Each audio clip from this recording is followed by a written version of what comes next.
नमस्ते। आजको हाम्रो विश्लेषण सिक्किमको एउटा खास निर्वाचन क्षेत्र सोरेङ चाकुङमा केन्द्रित छ। हामी चुनावी तथ्याङ्कको गहिराईमा पुगेर यो बुझ्ने प्रयास गर्नेछौँ कि अङ्कहरूको पछाडि लुकेको वास्तविक कथा के हो र त्यहाँका मतदाताले वास्तवमा के भन्न खोजिरहेका छन्। यो हेर्नुहोस्, सोरेङ चाकुङ हाम्रो विश्लेषणको केन्द्रबिन्दु यही हो।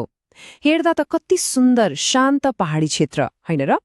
तर यो शान्त दृश्यको पछाडि हालसालै एउटा ठूलो राजनैतिक भूकम्प गएको छ। हामी यसलाई एउटा केस स्टडीको रूपमा हेर्दैछौँ। आखिर मतदाताले आफ्नो मन कसरी र किन बदल्छन् भन्ने कुरा बुझ्नको लागि। ल, आज हामी के कुरा गर्छौँ त? पहिले सोरेङ चाकुङको धरातलीय यथार्थ बुझ्छौँ। त्यसपछि दुई चुनावको कथा हेर्छौँ, एकतर्फी जितको विश्लेषण गर्छौँ, जनताका गुनासाहरू सुन्छौँ, शासनको लागि कस्तो खाका चाहिन्छ भनेर हेर्छौँ र अन्त्यमा यो सबैको सार के हो भनेर बुझ्छौँ। त्यसो भए सुरु गरिहालौँ है त। पहिलो खण्ड, सोरेङ चाकुङको आवाज, त्यहाँको धरातलीय सत्य। सोरेङ चाकुङलाई अलि नजिकबाट चिनौँ। यो एउटा ग्रामीण पहाडी कृषि क्षेत्र हो, ग्याल्सिङ जिल्लामा। यहाँको जीवनको आधार नै कृषि हो। यहाँ लगभग 16,740 मतदाता छन्। धेरैजसो नेपाली भाषी भए पनि लिम्बू र लेप्चा समुदायको पनि बलियो उपस्थिति छ। भन्नुको मतलब यो संस्कृति र जीविकोपार्जनको एउटा सुन्दर सङ्गम हो। अब एउटा एकदमै महत्त्वपूर्ण कुरा हेरौँ, यहाँका मतदाताको सहभागिता। यो ग्राफमा हेर्नुहोस् त, 2009 देखि 2024सम्म हरेक चुनावमा मतदान 84% भन्दा माथि छ। यो कुनै सानो कुरा होइन।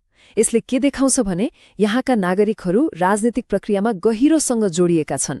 उनीहरू उदासीन छैनन्, बरु उनीहरूको हरेक भोट एउटा शक्तिशाली सन्देश हो। अब कथाले एउटा नाटकीय मोड लिन्छ। हाम्रो दोस्रो खण्ड, दुई चुनावको कथा र एउटा साँच्चैको भूकम्पीय परिवर्तन। पहिले 2019को चुनावलाई याद गरौँ। जित र हारको फरक कति थियो थाहा छ? जम्मा 208 भोट। एकदमै कडा प्रतिस्पर्धा होइन त? 700 रुक्किने खालको। अब 5 वर्षपछि 2024मा आउनुहोस्। त्यही जितको अन्तर बढेर 50.94% पुग्यो। सोच्नुहोस् त, 208 भोटको साँगुरो जितबाट 50% भन्दा बढीको विशाल जित। यो सामान्य परिवर्तन होइन, यो त राजनीतिक सुनामी नै हो। त्यसो भए सबैभन्दा ठूलो प्रश्न यही हो, आखिर के बदलियो? यस्तो के भयो कि केवल 5 वर्षमा चुनावी पासा पूरै पल्ट्यो? आउनुहोस्, यही पहेलीलाई सुल्झाउने प्रयास गरौँ। यही प्रश्नले हामीलाई तेस्रो खण्डमा ल्याइ पर्याउँछ, यो एकतर्फी जितको विश्लेषण। आउनुहोस्, यो जनमतलाई अझ गहिरिएर हेरौँ।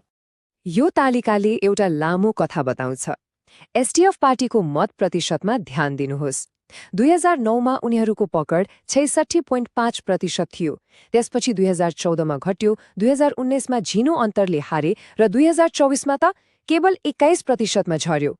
अब यो तथ्याङ्कको विश्लेषण गर्दा हामीले एउटा कुरा सधैँ याद राख्नुपर्छ, लोकतन्त्रमा हरेक नागरिकको सम्मान र आवाज महत्त्वपूर्ण हुन्छ। हाम्रो संविधानले पनि हरेक व्यक्तिलाई आफ्नो विचार जिम्मेवारीपूर्वक राख्ने अधिकार दिएको छ। जब हामी तथ्याङ्क हेर्छौँ, हामीले केवल अङ्क होइन, ती अङ्कहरू पछाडिका मानिसहरूको आशा र निराशालाई पनि बुझ्नुपर्छ। अघिको तालिकालाई यो चार्टले अझै स्पष्ट पार्छ। नीलो रङमा एसकेएमको भोट हेर्नुहोस्, 2019को सानो जितबाट 2024मा कत्रो छलाङ मार्यो। अनि रातो रङमा एसडीएफ कसरी खुम्चियो। यो चित्रले 1000 शब्द बराबरको कथा भन्छ, होइन त? अब प्रश्न उठ्छ, यस्तो किन भयो त? एउटा मुख्य कारण थियो दुई पार्टीको चुनावी सन्देश। एसकेएमको नारा थियो रोजगारी सुरक्षा, एकदमै ठोस र जनताले महसुस गर्न सक्ने कुरा। अर्कोतिर एसडीएफको नारा थियो शान्ति पुनस्थापना, अलि अमूर्त। चुनावी मैदानमा जब कथाहरूको लडाईँ हुन्छ, तब प्राय ठोस आशाले नै अमूर्त विचारलाई जित्छ। एउटा अर्को महत्त्वपूर्ण कारक पनि थियो। यो डोनट चार्टमा हेर्नुहोस्, नयाँ पार्टीहरू सीएपी र बीजेपीले करिब 5.7% भोट काटे। यो भोट कसको थियो? सायद ती मतदाताहरूको जो एसकेएमसँग खुसी थिएनन् तर एसडीएफलाई पनि भोट दिन चाहँदैनथे। यसरी विपक्षी भोट बाँडिदा त्यसको सिधा फाइदा एसकेएमलाई नै पुग्यो र उनीहरूको जित अझ ठूलो देखियो। तर चुनाव भनेको केवल अङ्क र रणनीतिको खेल मात्रै त होइन, यसको पछाडि मानिसहरूका भावना, उनीहरूका समस्याहरू जोडिएका हुन्छन्। अब चौथो खण्डमा हामी त्यही मानवीय पक्षलाई हेर्छौं। मतदाताका वास्तविक गुनासोहरू के थिए? हरेक भोटको पछाडि वास्तविक जीवनका समस्याहरू लुकेका हुन्छन्, जस्तै युवा बेरोजगारी र त्यसले निम्त्याएको मानसिक स्वास्थ्यको समस्या, पानीको चरम अभाव जुन एउटा सङ्कट नै बनिसकेको छ, कृषिमा देखिएको सङ्कट अनि सडक जस्ता आधारभूत पूर्वाधारको खस्कन्दो अवस्था। यिनै दैनिक जीवनका समस्याहरूले नै मानिसको राजनीतिक निर्णयलाई प्रभाव पार्छन्। हामीलाई पानी दिनुहोस् वा मार्नुहोस्, यो कुनै सामान्य भनाइ होइन। सामाजिक सञ्जालमा देखिएको यो भनाइले त्यहाँका मानिसहरूको निराशाको हद देखाउँछ।